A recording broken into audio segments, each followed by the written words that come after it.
యాలగడ్ police స్టేషన్కు ప్రజా సంఘాల ఆధ్వర్యంలో ఒక 2 రోజుల క్రితం ఒక శివకుమార్ అనే బలిజ యువకుడు ఆత్మహత్య చేసుకోవడం జరిగింది.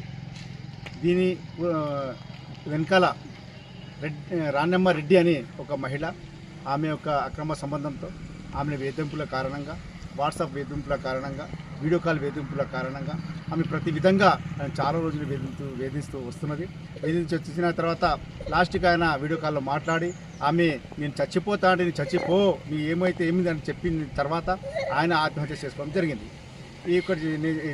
ఈ పోలీస్ శాఖ తెలపడం ఏంటంటే రాణమ్మ రెడ్డి గతంలో చేసిన యొక్క ఆమె ఘనకార్యాలు, ఆమె చేసిన నేరాలు తప్పకుండా విచారణ జరపాలి.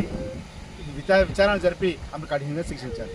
ఒకవేళ ఆమె పూర్వపురా ఏవే చూస్తే ఇంకా చేసి ఆమె ఏమేమి వేరేంటే ఇంజక్షన్ మొత్తం తెలుసుకుంటే మీకు అవి తెలిస్తే కనుక తప్పకుండా ఒక కుటుంబము, ఒక బలిజ కుటుంబము, బలిజ శివకుమార్ను న్యాయం చేయాలని, ఒకవేళ చేయకపోతే ఇది మా ప్రజా సంఘాల ఆధ్వర్యంలో తప్పకుండా మేము డిఎస్పీ గారిని డిఎస్పీ ఆఫీస్ని ముట్టడిస్తాం, ఎస్పీ ఆఫీస్ని ముట్టడిస్తాం. అవసరం అనుకుంటే మానవ హక్కుల కమిషన్ కూడా మేము వెళ్తామని ఈ సందర్భంగా తెలుపుతున్నాం. ఒకటి రాజకీయ నాయకులకు, ఏ పార్టీ నాయకులైనా కూడా మాకు తెలుస్తున్నది ఏంటంటే రాజకీయ నాయకులు ఆమె ప్రోత్సాహంతో ఆమె దొరకకుండా ఎక్కడ వెళ్ళిపోయింది. ఆమె హైకోర్టులో ఒక బెల్ తీసుకుంటారని పోతుంది కనుక ఆమె రాజకీయ నాయకులు ఎవ్వరు కూడా ఆమెను సహాయం చేస్తే మీకు ఎండగట్టి ప్రజల ముందు మీ యొక్క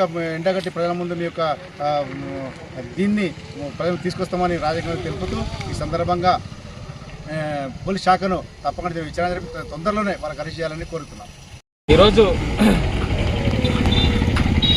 ఏదైతే కోకట్ గ్రామంలో గాండ్ల శివకుమార్ అని చెప్పి యువకుడు, అదేవిధంగా తమ ఏదైతే అదే గ్రామానికి చెందిన రాణమ్మ రెడ్డి అనేటి ఆమెతోని అక్రమ సంబంధం కొనసాగించాలని చెప్పి ఆమె వేధింపుల వల్ల ఆ కుటుంబంలో చెప్పుకోలేక పెద్దల సమక్షంలో పంచాయతీ పెట్టి నచ్చజెప్పినప్పటికీ ఆమె వినకుండా ఈయన మీద అన్ని రకాల వేధింపులు చేస్తూ శివకుమార్ పైన వేధింపులకు తెరతీస్తూ అదేవిధంగా అనేక రకాల వేధించడం వల్లనే శివకుమార్ అనేటటువంటి యువకుడు ఆయనతో సూసైడ్ చేసుకొని చనిపోవడం జరిగింది. వారి కుటుంబ సభ్యులు, వారి పిల్లలు గిట్ట చిన్న ఉన్నారు.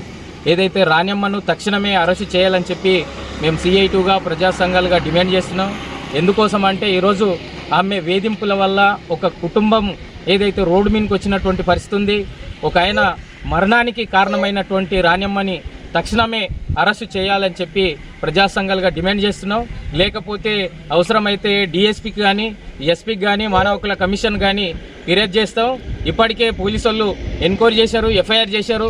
మళ్ళీ తక్షణమే ఆమెకు ఎలాంటి సమయం ఇవ్వకుండా ఒక నిండు ప్రాణాన్ని బలికొన్నటువంటి రాణమ్మ అనే వ్యక్తి గతంలో గిట్ట అనేక మంది ఆఫీసర్లని బ్లాక్మెయిల్ చేసి వేధింపులకు గురి చేసినటువంటి పరిస్థితి ఉంది. మళ్ళీ బ్యాంకులో ఉన్నటువంటి ఉద్యోగస్తులను గిట్ట వేధింపులకు గురి చేసినటువంటి పరిస్థితి ఉంది. మళ్ళీ ఆమె ఏదైతే ఇటువంటి వేధింపులు, బ్లాక్మెయిల్లు అనేకం జరిగినాయి కాబట్టి ఈ యొక్క యువకుడిని ఏదైతే శివకుమార్ అనేటటువంటి యువకుడిని గిట్ట నాతో అక్రమ సంబంధం కొనసాగించాలని చెప్పి ఫోర్స్ చేయడం వల్లనే, ఒత్తిడి చేయడం వల్లనే, వేధింపులు చేయడం వల్లనే ఈ యొక్క శివకుమార్ అనేది చనిపోవడం జరిగింది. కాబట్టి దీనికి అంతటికి కారణము రాణమ్మ రెడ్డి. కాబట్టి తక్షణమే పోలీసులు అధికారులు, ఉన్నత అధికారులు స్పందించి ఈ యొక్క వారి కుటుంబానికి, వారి పిల్లలకు న్యాయం చేయాలని చెప్పి మేము ప్రజా సంఘాలుగా డిమాండ్ చేస్తున్నాం. లేకపోతే పెద్ద ఎత్తున ఈ యొక్క DSP కార్యాలయం ముందు ఆందోళన చేస్తామని చెప్పి ఈ యొక్క ఖచ్చితంగా రాణమ్మను అరెస్ట్ చేయకుండా చాలా మంది లీడర్స్ కానీ, ఇతర నాయకులు కానీ ఏదైతే నిర్దాక్షిణ్యంగా ఒకసారి ఆలోచించాలి. మన కుటుంబంలో గిట్ట ఇటువంటి ప్రాణాలు కోల్పోతే వేధింపుల వల్ల ఎంత బాధ ఉంటుందో ఇప్పుడు ఇక్కడ ఉన్నటువంటి వారి కుటుంబ సభ్యులను చూస్తే అర్థమవుతుంది. కాబట్టి ఎవరైనా గిట్ట తక్షణమే నేరం చేసినటువంటి వాళ్ళు, తప్పు చేసినటువంటి వాళ్ళని శిక్ష పడేలా ప్రజా సంఘాల నాయకులు, అదేవిధంగా మిగతా ఏదైతే ఉన్నటువంటి చాలా మంది మానవత్వం కలిగినటువంటి మనుషులుగా వారి కుటుంబానికి, శివకుమార్ కుటుంబానికి అండగా నిలవాలని చెప్తూ మేము గిట్ట ప్రజా సంఘాలుగా వారికి అండగా ఉంటూ ఆమెను అరెస్ట్ చేసేంత వరకు వదిలిపెట్టే ప్రసక్తే లేదని చెప్పి మేము అన్ని ప్రజా సంఘాలుగా హెచ్చరిస్తున్నాం. నా పేరు చంద్రకళ శివకుమార్ భార్యని. నేను మా ఆయనకి కారణం గుంకూరు రాణమ్మ మమ్మల్ని ఏమో చేద్దాం అనుకున్నది, అది వర్కౌట్ కాక ఆ పని చేసేసిండు. ఎందుకు ఆమెతో ఏం సంబంధం? మనకు ప్రాణ్యమతో సంబంధాలు అక్రమ సంబంధాలే సార్.